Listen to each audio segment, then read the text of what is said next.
歡迎大家收睇南華對清水心跳賀歲波嘅精華，勝方將會喺年初四係對另一場比賽嘅勝方呢，成南一和噶。咁啊，兩隊嘅唔同嘅地方呢，就係南華正係賽季當中嗰個體能方面呢，亦都有一定嘅保證。清水心跳呢，為咗應付今屆嘅呢個賀歲波啦，同埋由於呢日職聯要3月先開鑼啊，所以佢哋呢亦都比較遲先開操。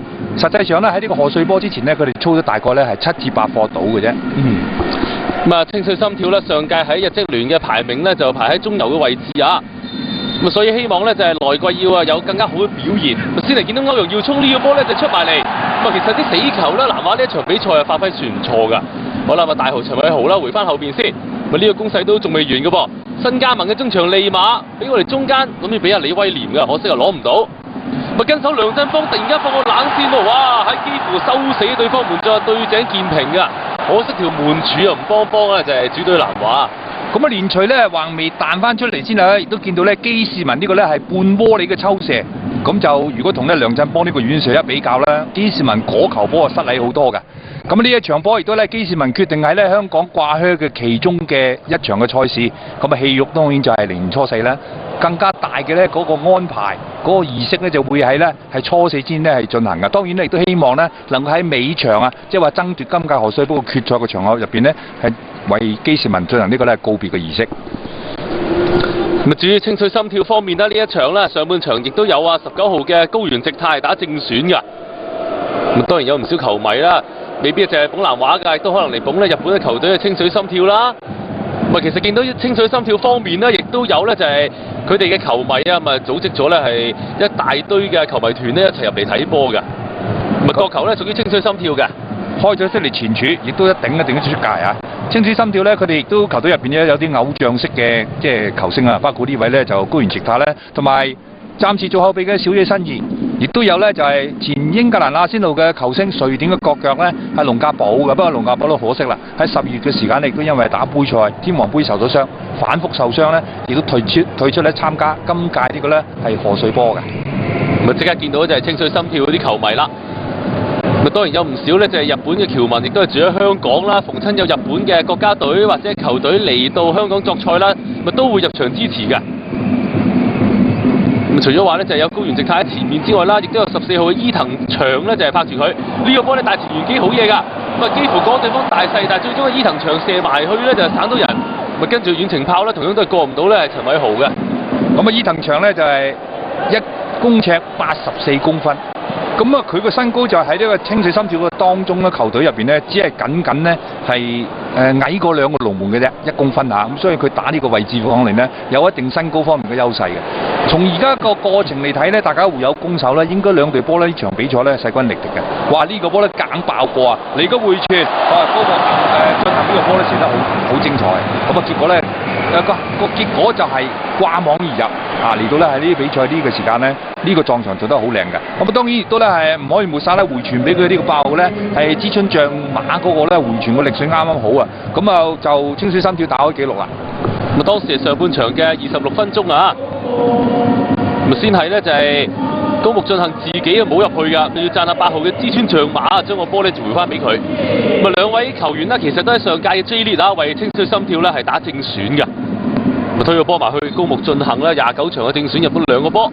咁至於8號嘅知川象馬，亦都有27場咧係 J League 咧為清水心跳打正選嘅。咁所以呢一場咧，清水心跳都好俾面啊，都好多主力球員落晒場。呢個罰球咧，亦都係冇用俾南華解圍。新外援尼馬咧策動攻勢，一個直線咧俾咧係李威廉，李威廉都咧唔貪功，俾佢中間俾咧基士文，龍門咧見勢即不地出咗嚟。咁但係呢個波都唔入咧，當然就係咧係基士文啊不在狀態啊！呢個波咧好機會俾佢咧喺呢個咧係告別賽入邊咧就係入波嘅。嗱，李威廉呢個波喂到佢嘴邊㗎啦，但係呢個叉燒佢食唔到。其實射唔入都唔緊要啊，不過你都射得中先得㗎，因為呢個波其實射唔中㗎基士文。嗱，利馬俾落去歐陽耀聰，歐陽耀聰啊加咗啦，俾過嚟就係李威廉。其實李威廉呢個波真係俾得好靚，好靚。同埋李威廉咧救咗復出之後咧，佢右邊嗰個速度咧好快啊！咁啊，亦都見唔到咧佢有少少咧係即係話嗰啲九所戰陣嗰啲感覺㗎。1月份南華分別咧亦都簽入咗新嘅咧係3個亞援同埋外援球員。咁啊，余智勳就已經係對公民嗰場就賽事出個場啦。幾唔好彩㗎，因為第一場比賽咧就打咗冇幾耐已經紅牌出場啦。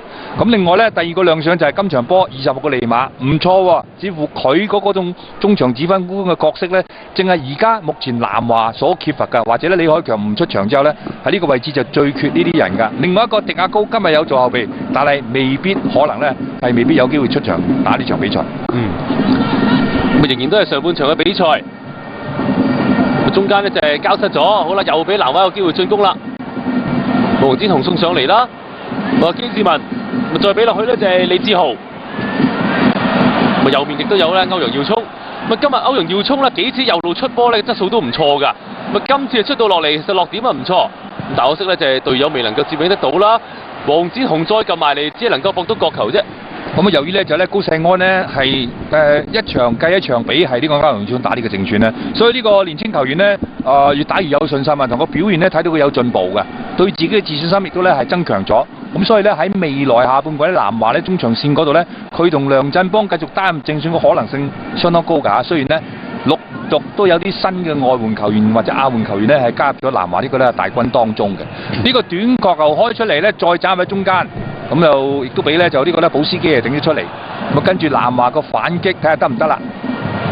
唔得之後咧，輪到對方又用呢一招咧對付翻南華喎。好啦，入波球員咧高木進行，佢入去中間亦都冇用啦。啱啱翻嚟嘅咧就梁振邦。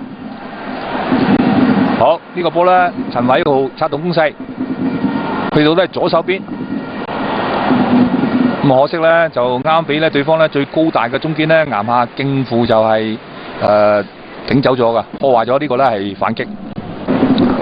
睇嚟球迷啊都睇到如痴如醉啦，因為上半場咧雙方都係真係快打快㗎。今次呢個波咧就高原直泰嘅突破，要讚下葉鴻輝啊，佢出營嘅時間咧非常之準確啊，令到高原直泰咧都冇佢符。呢個波如果咧係俾高原直泰咧入咗嘅話咧就2-0㗎啦，咁啊南華咧將會更加咧係難打嘅。嗱，其實呢個波有少少負碌㗎。唔係想直線俾咧高原直泰，只不過咧係有少少咧山橫咗咧改變呢個方向㗎。咁但係南華個防守球員都好咧係專注，亦都可以破壞咗呢個咧係突然其來嘅機會咧。咁暫時落下一球咧，仲有大把機會追嘅。上半場咧就嚟完㗎啦，今次呢個波咧俾到過嚟歐陽耀聰，再立前。好啦，睇到定一定睇下隊友喺邊先。歐陽耀聰都係出到埋嚟㗎，但可惜咧就係冇人到呢個位啊。結果上半場啦，南華同清水心跳打成0-1，下半場南華都要繼續努力啊！